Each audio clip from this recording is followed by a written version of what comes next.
सुप्रिया सुळे सध्या बोलतायत, तिकडे आपण थेट जाऊया. नमस्कार. आज साधारणपणे दर महिन्याला दीड महिन्याला Pune municipal corporation, collector office, PWD, irrigation, national highway या सगळ्याचे रिव्ह्यूज आम्ही सगळे विकास कामाचा आढावा घेत असतो, फॉलोअप घेत असतो. आत्ताच बजेट सेशन संपलेलं आहे आणि त्यात काही मंत्रालयांकडे झालेले फॉलोअप किंवा त्याच्या आधी बजेट सेशनच्या आधी जेव्हा मी मीटिंग घेतली होती, अनेक पुणे आणि महाराष्ट्रातले जे प्रश्न केंद्र सरकारमध्ये प्रलंबित होते त्याचा फॉलोअप तिथे घेतला आणि त्याच्यानंतर महाराष्ट्रात येऊन महाराष्ट्राने काही फाईल पाठवायच्या आहेत, त्याचा काही फॉलोअप करायचा. याचा पुणे म्युनिसिपल कॉर्पोरेशनचा आज आढावा आम्ही सगळ्यांनी मिळून घेतला. त्याच्यात सगळ्यात महत्त्वाची गोष्ट म्हणजे मंगेशकर हॉस्पिटल झालेली अतिशय संतापजनक, दुर्दैवी अशी घटना. त्याच्यात नियम कायदे हॉस्पिटलनी पूर्णपणे पाळलेले नाहीत.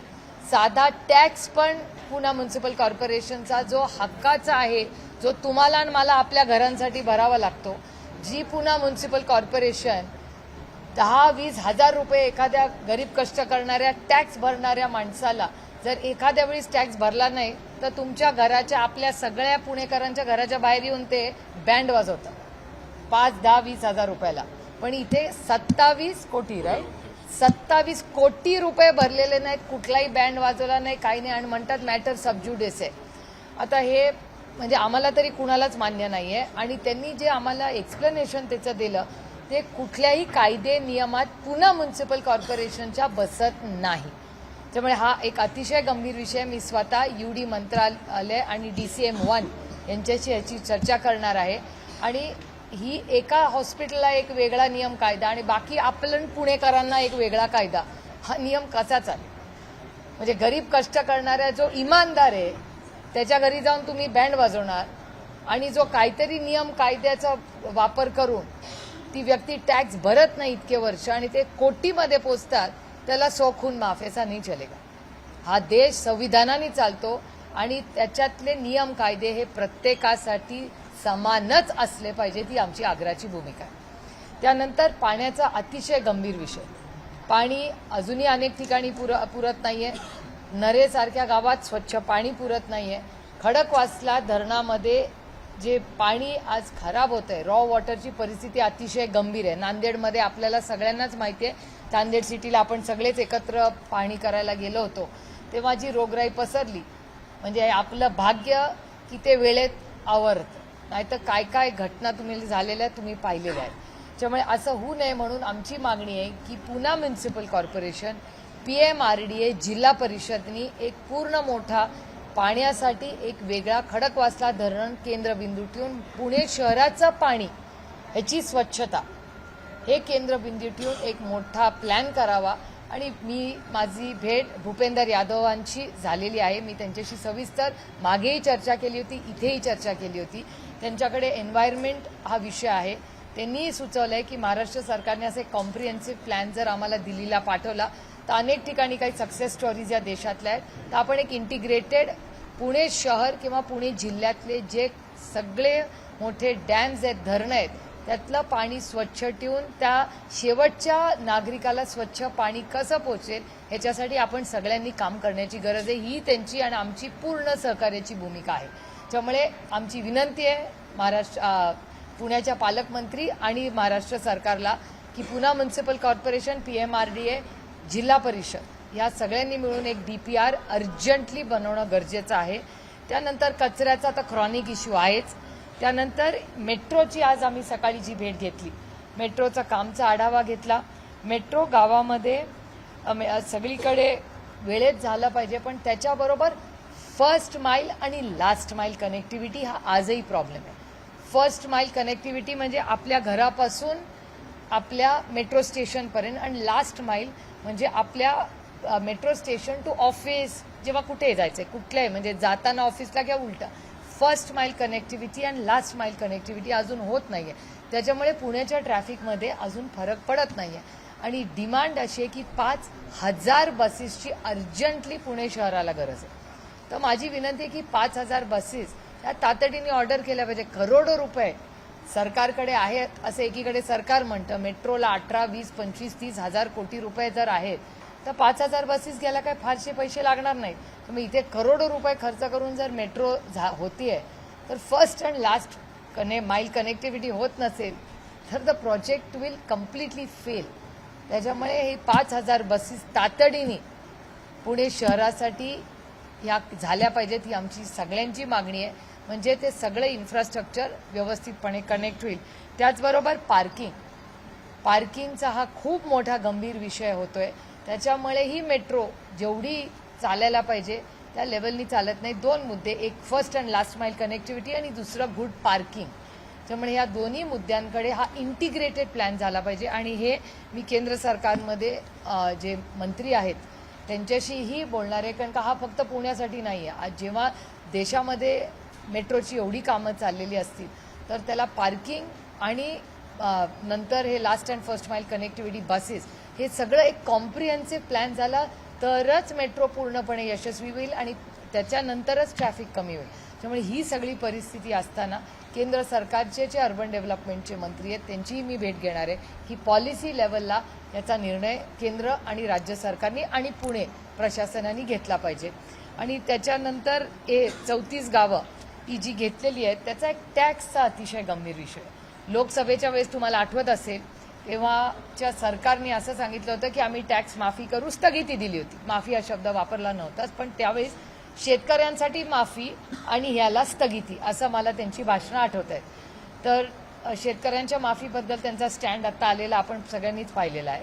आणि ह्या स्थगितीबद्दल मग लोकसभेनंतर विधानसभा झाली तेव्हाही त्यांनी त्याला एक्सटेन्शन दिलं, पण आता काहीच त्याच्याबद्दल सांगितलं जात नाही. त्यांनी सांगितलं पॉलिसी डिसिजन आहे जो महाराष्ट्र सरकारकडे गेला आहे. त्याच्यामुळे 34 गावाच्या टॅक्स बद्दल कुठलीच काही क्लॅरिटी सरकारकडे नाही. आणि मला भीती अशी वाटते, काळजी अशी वाटते की नंतर पटकन ते रेट्रोस्पेक्टिव्ह वगैरे काही केला तर तिथला कष्ट करणारा माणूस अडचणीत येईल. त्याच्यामुळे it's a very serious pending policy decision आहे. त्यामुळे अशा अनेक विषयांवर सविस्तर आज चर्चा झाली, पण अनेक पुण्याच्या भागांमध्ये आजही पाणी, कचरा, इन्फ्रास्ट्रक्चरचे मोठे चॅलेंजेस आहेत. फुटपाथचे इश्यूज आहेत जे वारंवार दर 1.5-2 महिन्यांनी आम्ही जेव्हा येतो त्याची चर्चा होते. पण आणखीन एक वेगळा विषय यावेळेस निघाला की इथे त्यांनी कोविडच्या वेळीच एक स्पेंडिंगसाठी एक फायनान्शियल ग्रुप बनवलेला आहे. नगरसेवक तर नाहीच आहेत, इलेक्शन झालेलंच नाही आणि आता कधी होईल आपल्याला माहिती नाही. पण सरकारचं म्हणणं आहे की ही कमिटी केल्यामुळे आम्ही इफेक्टिव्हली पैसे खर्च करू शकतो.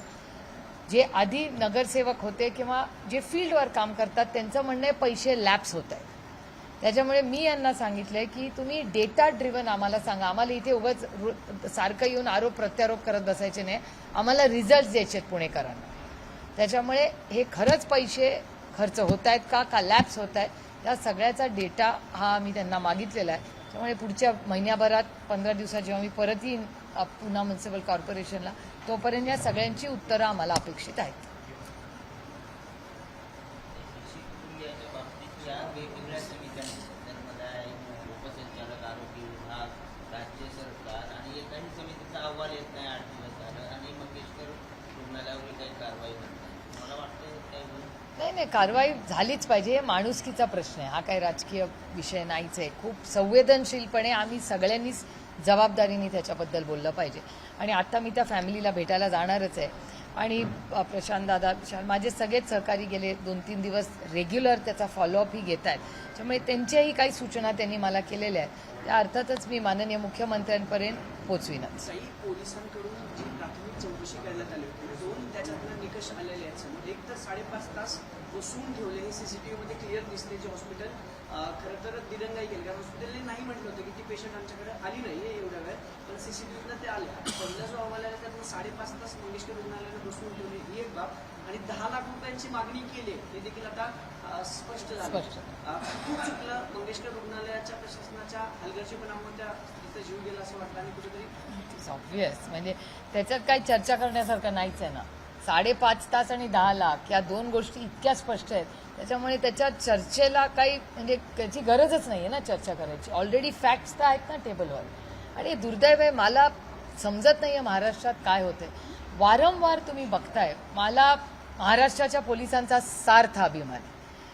पण गेल्या काही दिवसात अशा का घटना होत आहेत की तुम्ही बघा, सगळे जे रिपोर्ट्स येतात, म्हणजे बीडची घटना असेल, परभणीची घटना असेल, आता पुण्याची घटना असेल, तुम्ही बघा सगळ्या रिपोर्ट्समध्ये हा सगळा जो ओनेस किंवा अकाउंटेबिलिटी कुणावर येते किंवा उशीर झाला किंवा काही लॅप्सेस झाले, हे दुर्दैवाने हे पोलिसांवरच का ठपका पडतो. परभणी, बीड, पुणे आणि किती अजून तुम्हाला अशी उदाहरणं देऊ महाराष्ट्रामध्ये. त्यामुळे नक्की ज्या खात्याचा, ज्या पोलिसांचा मला सार्थ अभिमान आजही आहे, त्याच्यात या गॅप्स का येत आहेत ह्याचा अभ्यास करण्याची गरज आहे मला विचार.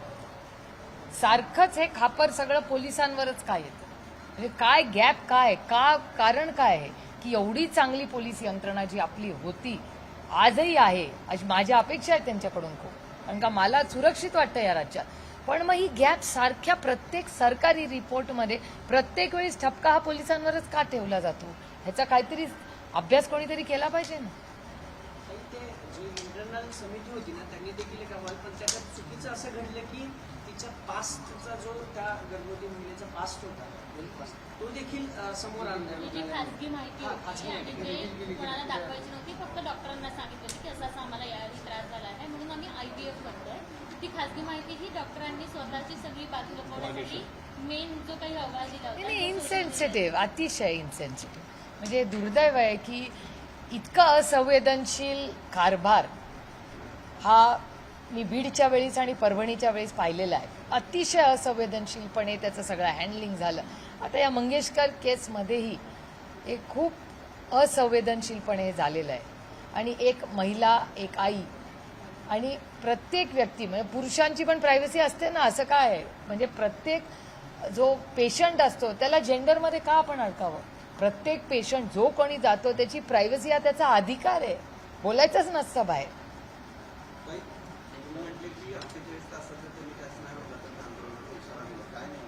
नाही, आम्ही असं नाही सांगितलं. आम्ही सांगितलं ऍक्शन घ्या काहीतरी. सगळे काँग्रेसचे अनेक कार्यकर्ते, राष्ट्रवादीचे कार्यकर्ते, शिवसेनेचे कार्यकर्ते सगळेच, आणि म्हणजे भारतीय जनता पक्षाचे मी कार्यकर्त्यांचं पण मी बघितलंय रिॲक्शन.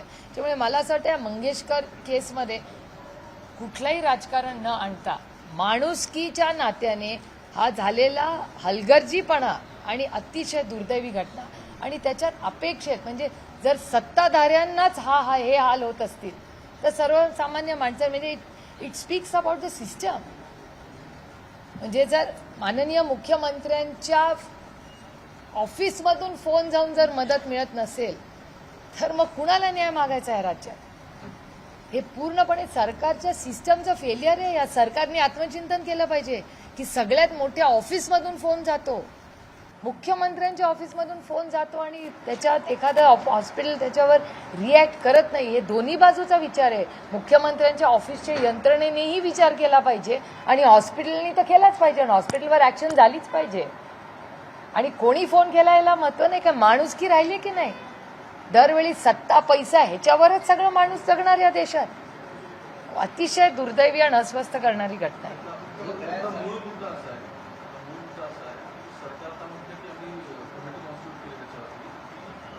प्राथमिक अहवाल या संदर्भात सबमिट होतोय की डिपॉझिट कोणत्या बेसिसवर घेतलं गेलं, तर चॅरिटेबल ट्रस्ट आहे आणि धर्मदाय एक ही बाजू. दुसरी बाजू सगळ्यात त्याची आहे की डिपॉझिट घेतलं नाही घेतलं हा सगळी मूळ मागची म्हणजे मंगेशकर म्हणाले इन्सेन्सिटिव्हिटी वगैरे या सगळ्या गोष्टी बोलतात, सांगताय. आता मूळ प्रश्न मागे नंतर राहतो, तर जो मृत्यू झाला त्याची अकाउंटेबिलिटी कोणाला नाही आता नाही ॲब्सोल्युटली यू आर राईट की डिपॉझिट हा विषयच नाही आहे. Hospital is about service. हे आमच्यासारखं आहे. आम्ही लोकप्रतिनिधी म्हणजे तुमचे सेवक आहोत आम्ही. तसंच doctor is here to serve, आणि या देशात जगातले सगळ्यात उत्तम डॉक्टर भारतात आहेत. आपल्या सगळ्यांचाच अनुभव आहे. एक डॉक्टर वाईट वागला म्हणून सगळे हॉस्पिटल आणि डॉक्टर वाईट होत नाही. तो या देशातले डॉक्टर ॲब्सोल्यूट क्लिनिकल मेडिसिनमध्ये जगामध्ये भारताकडे अभिमानाने बघितलं जातं.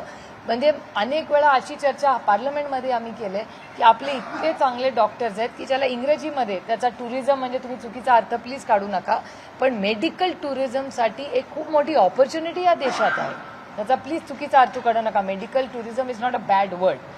इट्स म्हणजे त्या ॲक्टिव्हिटीला मेडिकल टुरिझम म्हणते. It's an observation. तर ते करत असताना भारतात लोक खूप विश्वासाच्या नात्याने येतात आणि आपल्याकडे डॉक्टरला देव आपण अनुभवलंय कोविडमध्ये. कोविडमध्ये म्हणजे डॉक्टर म्हणजे आपल्यासाठी देवाच्या रूपाने होता. आपल्याला सगळ्यांना ठेवलंच ना त्याच सिस्टमनी. त्याच्याचमुळे तर आज आपण ही प्रेस कॉन्फरन्स घेतोय ना.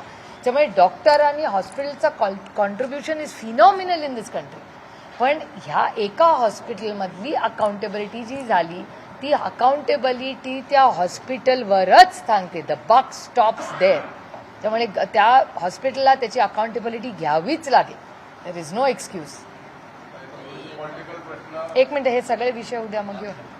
यांचे एकदा झाले की झाले. हॉस्पिटलमधली जी जागा आहे त्याच्यामध्ये ती सगळी माघारी घ्यावी आणि त्यांच्या दृष्टिकोन काढून घ्यावी अशा सगळ्या सामाजिक संघटना ज्या आहेत, मला खरं आठवतंय त्याच्याप्रमाणे ही जागा आदरणीय पवारसाहेब मुख्यमंत्री असताना मला वाटतं आणि श्रीनिवास पाटील साहेब कलेक्टर होते.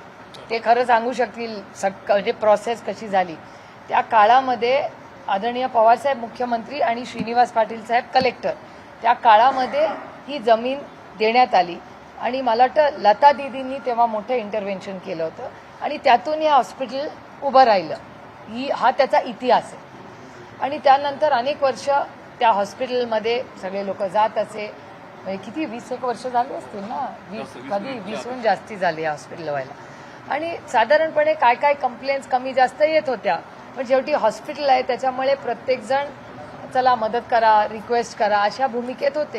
हे दुर्दैवी आहे की एवढं मोठं नाव त्या हॉस्पिटलला असताना आणि त्याच्यात मंगेशकर कुटुंबाची खरी काही चूक नाही. ते काय मॅनेजमेंटमध्ये नाही आहेत असं मला वाटतं. करेक्ट? मंगेशकर फॅमिली त्या मॅनेजमेंटमध्ये नाही आहेत ना. ट्रस्टी आहेत फुल फ्लेज्ड अजून. त्याच्यामुळे किती लोक त्यांचे ट्रस्टी आहेत अजून. परमनंट ट्रस्टी आहेत. त्याच्यामुळे मला वाटतं आपण त्यांनाही विनंती करू की एवढं मोठं नाव दीनानाथजींचं नाव त्याला दिलेलं अशा हॉस्पिटलमध्ये अशी घटना होते हे अतिशय धक्कादायक आहे आणि हे दुर्दैवी आहे. कारण का मंगेशकर कुटुंबाचं योगदान एवढं मोठं या देशात नाही आणि इंटरनॅशनली त्या फॅमिलीला ओळखतात. त्याच्यामुळे जी भावना लोकांची आहे त्याची चर्चा झाली पाहिजे समाजात. कुटुंब म्हणते की आमची बदनामी केली हॉस्पिटल. पण या गोष्टी बाहेर बोलण्याची गरजच नव्हती हॉस्पिटलने. इतकं असंवेदनशील हॉस्पिटल इज शॉकिंग. म्हणजे त्यांनी कितीही माफी मागितली तर मला विचारायला तर कमीच आहे. आणि त्या बाळांची आई आहे ती कुणाची तरी बायको आहे, कुणाची बहीण, मुलगी, काय माणुसकी राहिली आहे का नाही या हॉस्पिटलमध्ये आणि समाजामध्ये. दुर्दैवी आहे हे ज्या हॉस्पिटल ज्या पद्धतीने हॉस्पिटल वागितलं त्याचा किती निषेध केला तरी कमीच आहे. रुग्णालयाच्या सगळं प्रकरण सुरू असताना आंदोलनं झाली. त्याच्यात भाजपच्या महिलांनी आंदोलन केलं. आता भाजपमध्येच मतभेद दिसत आहे. मेधा कुलकर्णी यांनी भाजपच्या धीरज घाटेंना पत्र लिहिलं आणि त्यांच्याच कार्यकर्त्यांना सोम्या गोम्या किंवा अर्ध्या हळकुंडात पिवळं असं सगळं म्हटलं. त्यांचा अंतर्गत प्रश्न आहे. मी नाही त्याच्यावर बोलणार. कारण का इश्यू अतिशय संवेदनशीलपणे आपण हाताळला पाहिजे.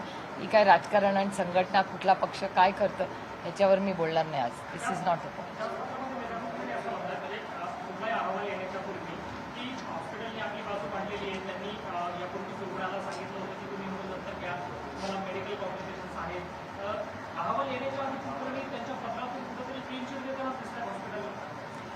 एकतर मेधाताई एक अतिशय जबाबदार आणि सुसंस्कृत महिला नेत्या आहेत. मी पत्र पाहिलेलं नाही पण जरूर मी माहिती घेऊन मेधाताईंना नक्कीच फोन करीन. कारण का त्यांनी काय बेसिसवर हे पत्र लिहिलं आहे हे आपण त्यांना विचारलं पाहिजे. झालं का सगळं? बारामती संदर्भात एक प्रश्न आहे ताई. दादा बारामती दौऱ्यावर असताना म्हणाले की मी माझ्याकडे काम करणारा आमदार तुम्हाला कधीच मिळाला नाही. 1952 नंतर असं कुठला आमदार नाही जे माझ्याकडे काम करते. नकळत पवार साहेबांवर टीका आहे असं वाटतंय दादाचं या स्टेटमेंट. मला सांगू ही लोकशाही. लोकशाहीमध्ये प्रत्येकाला बोलण्याचा अधिकार आहे. त्याच्यामुळे त्या संविधानामध्ये फ्रीडम ऑफ स्पीच हे सगळ्यांनाच आहे. त्याच्यामुळे प्रत्येकाला काय बोलावं हे प्रत्येकाने आपापलं ठरवायचं. पण दादाजी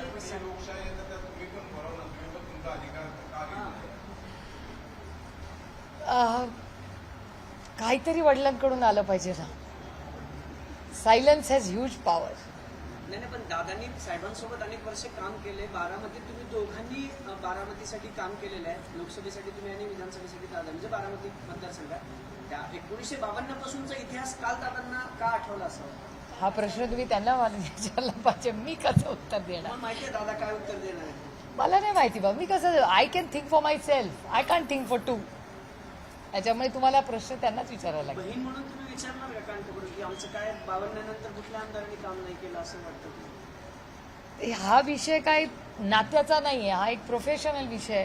लोक बोलत असतात, देश खूप मोठा आहे, लोकसंख्या खूप मोठी आहे आणि लोकशाही आहे. लोक बोलत असतात, हो कार चलता रहेगा. रामदास कदमांना एका मंदिरामध्ये सोळं घातल्यामुळे त्यांना प्रवेश नाकारला वर्ध्यामध्ये, तर कशा प्रकारे बघता येईल? नाही, काल मी टीव्हीवरती बातमी पाहिलीही आणि त्यांच्या वेदना आणि अस्वस्थता पण मी पाहिली.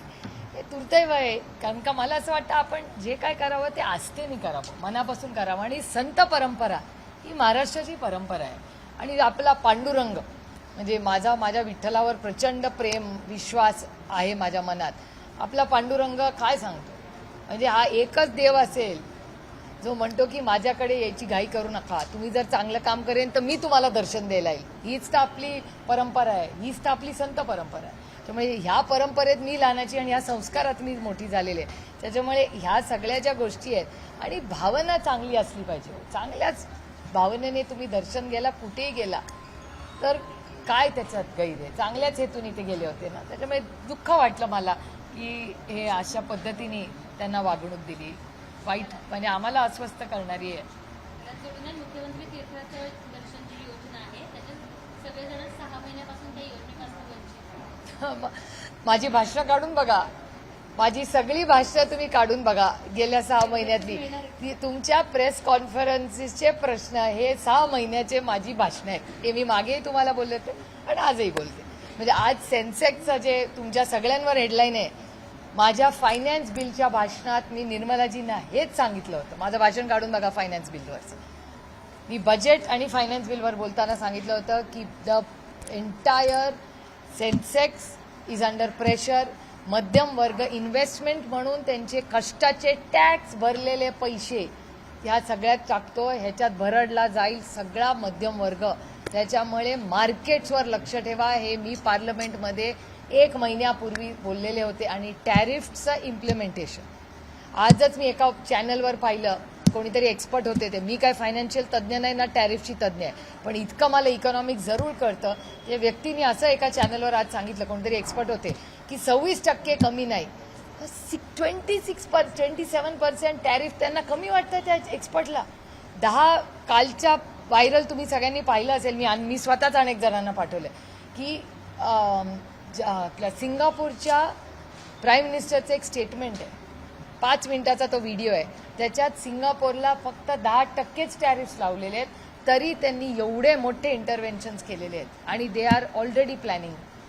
जर आपण 26-27% आहोत, त्याच्यामुळे जर आणि तुम्ही बघताय सरकारकडून कुठलंही ऑफिशियल स्टेटमेंट टॅरिफ्सवरनं आल्यावर आलेलं नाही. त्यांचं खूप गार्डेड स्टेटमेंट आलेलं आहे की आम्ही टॅरिफचा अभ्यास करून सांगू की हे टॅरिफ्स योग्य आहे. आणि तुम्ही बघताय मार्केट ग्लोबली इज कोलॅप्सिंग, सगळ्याच इकॉनॉमीज. आणि प्लीज माझी विनंती राहील, एक म्हणजे अभ्यास म्हणून, एक ॲक्टिव्हिटी म्हणून तुम्ही जरूर कालचं सिंगापूरच्या प्राईम मिनिस्टरचं भाषण 5च मिनिटाचा आहे तो व्हिडिओ, तो प्लीज पाहतो. माझ्या सगळ्या सोशल मीडियाच्या प्लॅटफॉर्म्सवर मी टाकलेला आहे, just to give a global idea. आणि हे जे एक्सपोर्टर्स आहेत, इम्पोर्टर्स आहेत, त्यांच्या सगळ्यांसाठीच आहे. म्हणजे आता तुम्हाला उदाहरण द्यायचं, आता तुम्ही म्हणाल आमचा कुणाचा काय समाज नाही.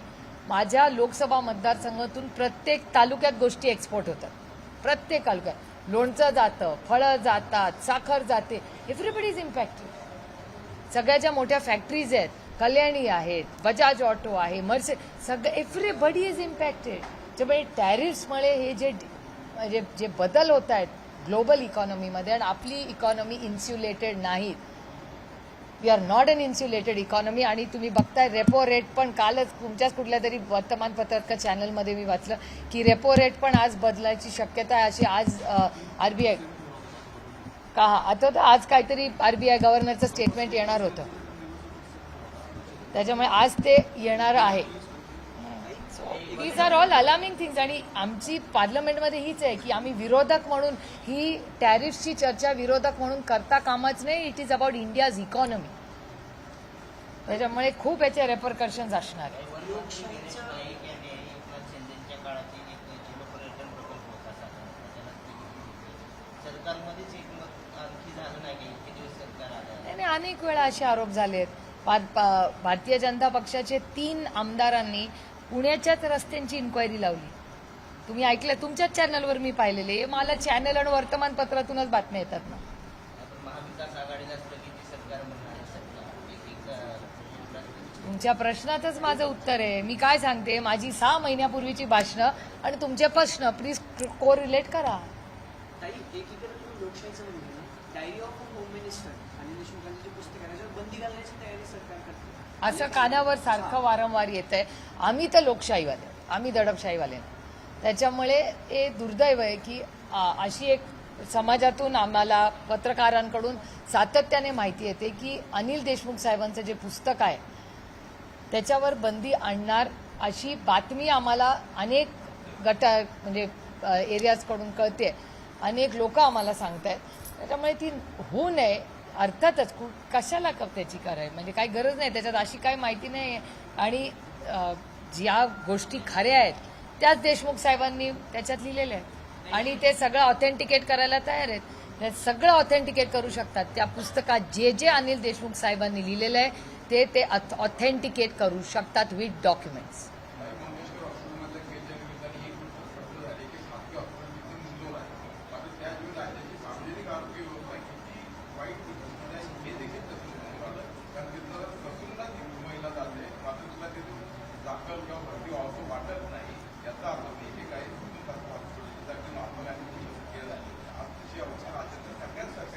ॲब्सोल्युटली.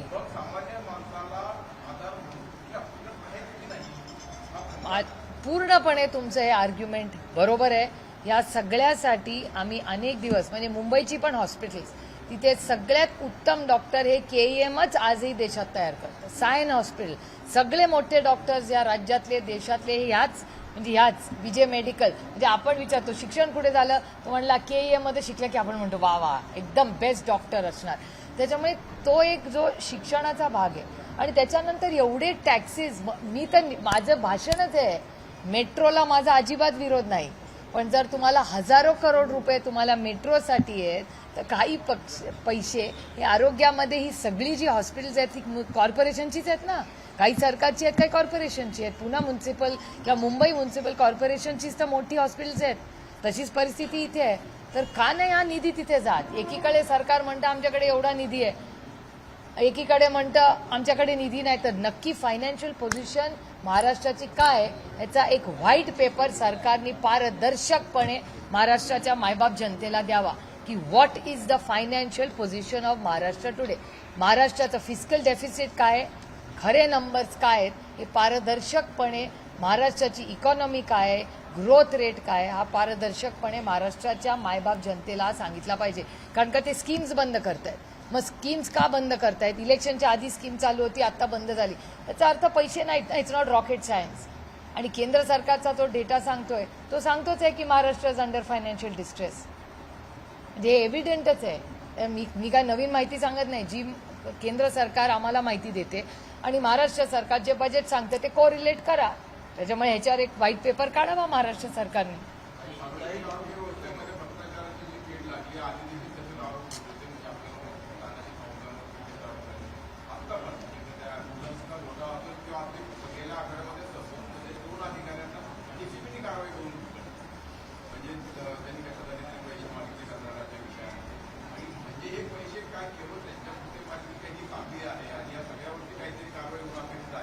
नाही, महाराष्ट्र सरकारने करायला पाहिजे ना. डबल इंजिनचं जे सरकार आहे, भ्रष्टाचार मुक्त महाराष्ट्रावर भारत करेंगे, हे have to walk the talk. आता काय कारण नाही ना. एवढी मोठं त्यांना मॅन्डेट महाराष्ट्राच्या मायबाप जनतेने दिलंय. 100 दिवसात काय केलं या सरकारने? तुम्ही मला सांगा ना. 100 दिवसात काय झालं? एक राजीनामा झाला. बीडमधला प्रॉब्लेम सुटलाय का? तर नाही. परभणीमध्ये काय झालं? पुण्यामध्ये काय झालं? पुण्याचा क्राईम किती वाढलाय? ह्याचा डेटा बघा ना, डेटा माझा नाही आहे, डेटा होम मिनिस्ट्रीचा डेटा आहे. हा काय मी नाही मॅन्युफॅक्चर किंवा क्रिएट केलेला किंवा कुठल्या विरोधी पक्षांनी केलाय. हा त्यांच्याच डबल इंजिन सरकारचा डेटा जो केंद्र महाराष्ट्र सरकार केंद्राला पाठवतं तो केंद्र ते पब्लिश करतं. आणि डेटा डझंट लाय ना ह्याच्यात तरी. आता हे काय फजिंग बिजिंग करत असतील तर मला माहिती नाही बाबा, ते त्याची माहिती मला माहिती. पण हा जो होम मिनिस्ट्रीचा डेटा आहे तो महाराष्ट्रात क्राईम वाढलाय का, महिलांच्या विरोधात वाढलेला आहे का, ते उभ्या डोळ्यांनीच आपल्याला दिसतंय. आपण पुण्यात बसलोय, पुण्यात किती क्राईम वाढलाय मला काय, आणि तुम्हीच कव्हर करता तो बीट सगळे, काही वेगळं मला सांगायची गरज नाही.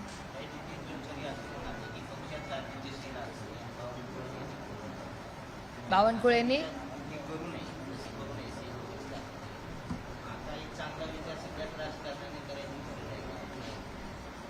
कसं आहे त्याचा म्हणजे नितीनजींच्या अनेक सूचना असतात त्या देशाच्या हिताच्याच असतात आणि राज्याच्या हिताच्या असतात. पण ह्याच सरकारनी इलेक्शनच्या वेळीस मला वाटतं कितीतरी नवीन सेल्स काढले होते, 32 का 33 इलेक्शनच्या आधी. नाही सगळ्यांचेच काढले होते. आणि आता त्या सेल्स नुसते काढले नव्हते, तेव्हा त्यांनी काय काय त्याची ती महामंडळं म्हणतात ना, महामंडळं काढली होती सगळ्यांची. त्या महामंडळांचं पुढे झालं काय?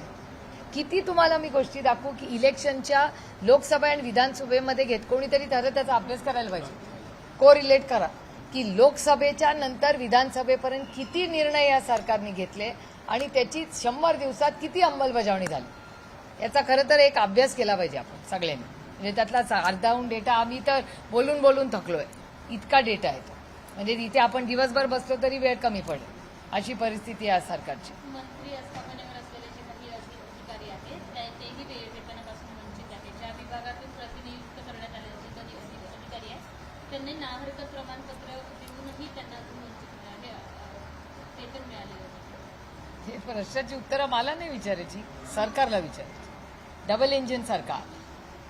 विरोधी पक्ष म्हणून भूमिका ठाम घेतली पाहिजे. खरं ठाम म्हणजे काय, इट इज ऑब्व्हियस, पण दिस is an administration issue.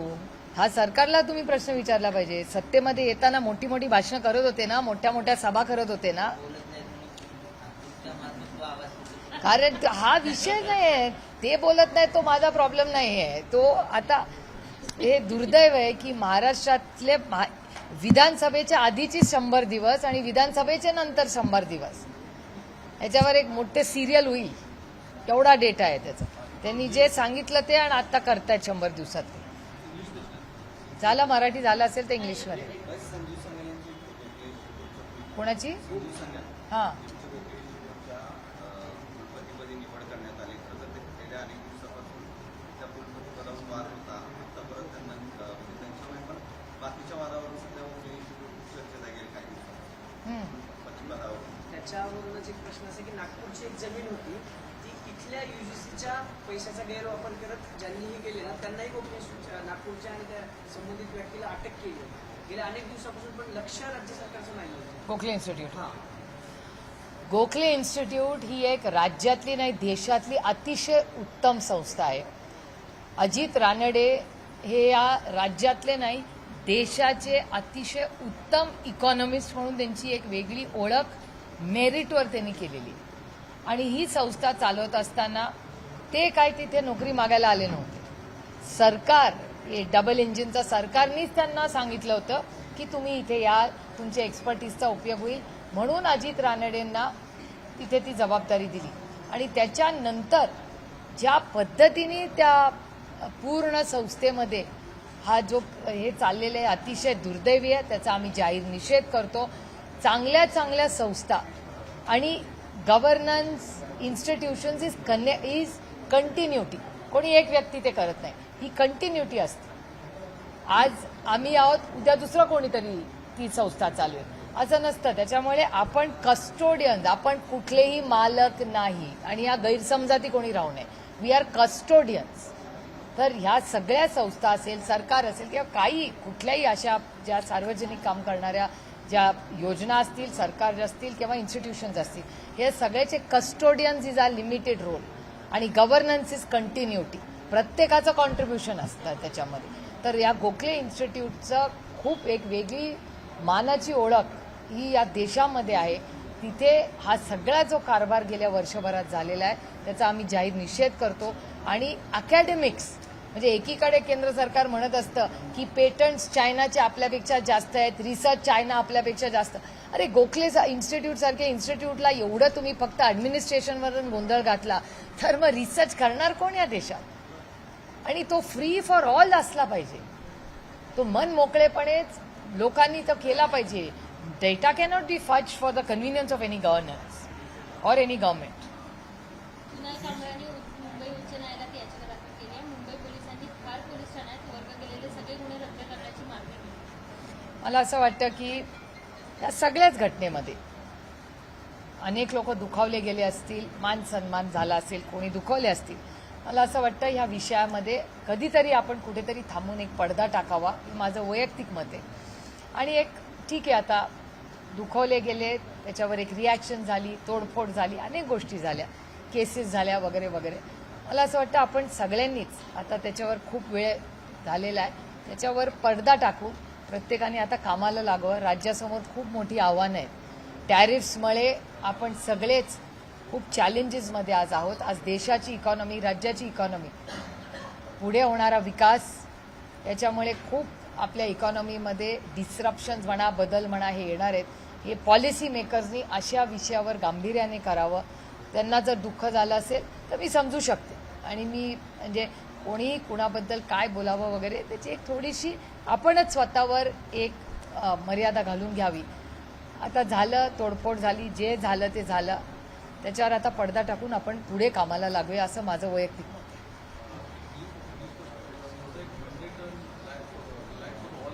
Absolutely.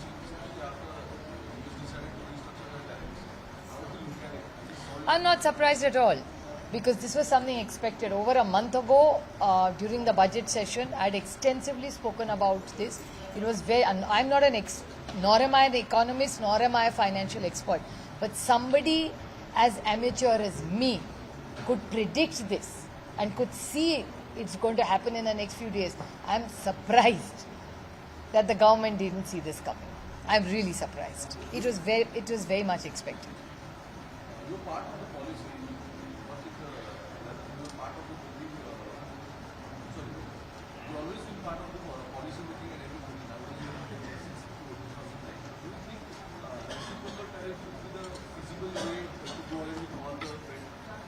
Well, I personally think that right now we need 2 or 3 interventions. India must see what is happening at the BRICS, because we were somebody who came together to build the world, and WTO and discussions on trade globally need to be addressed. You cannot in isolation look for one country. Trade is between 2 countries, continents and the world. So with this new, I hesitate to say it, but it's clearly a disruption. We will have to look at world trade. WTO will have to set in, we will have to step it up. We'll have to be more engaging in dialogue with America, other countries in Europe, and we will have to find a path which is a win-win for import and export both. But I think the government of India or the Commerce Ministry is taking a conservative line so far, because I haven't heard an official statement from the government.